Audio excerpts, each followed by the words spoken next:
Now we're getting to the latest in the trial of rapper Young Thug. The 31-year-old is appearing in court today where a judge will decide if his own rap lyrics can actually be used in a Rico case against him. Thug, whose real name is Jeffrey Williams, is up against two charges: conspiracy to violate the Rico Act and also participation in criminal street gang activity. He faces life in prison. ABC News legal contributor and criminal defense attorney Shauna Lloyd joins me now. So this is a change of events from last year after Young Thug's lawyers argued that the use of these rap lyrics is racist and prejudice. So if a judge welcomes the use of rap lyrics, how do you think this might change the course of this trial?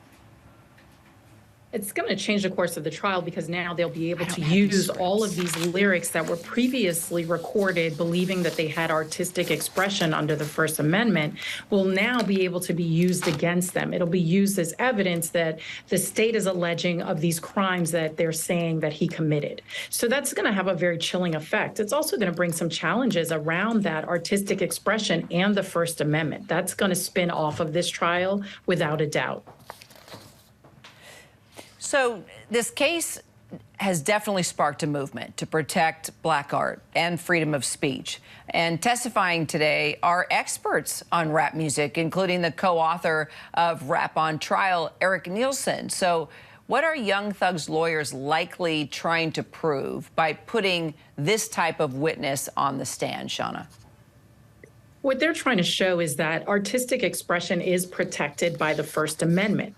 Not only that, but let's remember that most rap artists are young Black men. So essentially, by taking away that protection of artistic expression, you're targeting a very specific group of individuals because that's who's making this type of music. And so that's what they're going to push forth. That's what they're really going to hone in on and show that that is why these lyrics should not be introduced during this trial.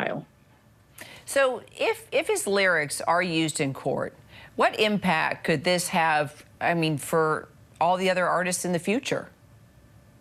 It's going to have a very chilling effect here, because what you're saying is that you no longer have this freedom of artistic expression. Metaphor, hyperbole, those are all things that we hear in music every day. But now you don't have that sort of expression because, heaven forbid, you're tied to something later.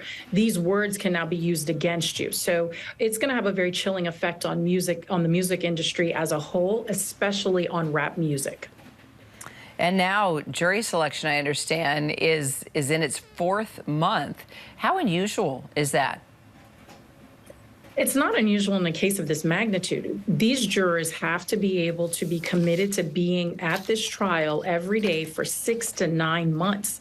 The average individual cannot just take away that time from work, from their children, from picking up their child responsibilities and other caregiving responsibilities. So that's why we're seeing a large number of jurors that have not been seated for this particular panel just as yet. And let's remember, there's also 14 defendants. So once we move past the hardship phase, each of these defendants has the right to question the juror to determine if there's any potential bias, if there's any sort of thoughts that the juror may have preconceived about these individuals, about rap music, about artistic expression. So this could be a very long process.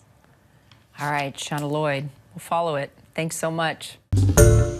Hi, everyone. George Stephanopoulos here. Thanks for checking out the ABC News YouTube channel. If you'd like to get more videos, show highlights, and watch live event coverage, click on the right over here to subscribe to our channel. And don't forget to download the ABC News app for breaking news alerts. Thanks for watching.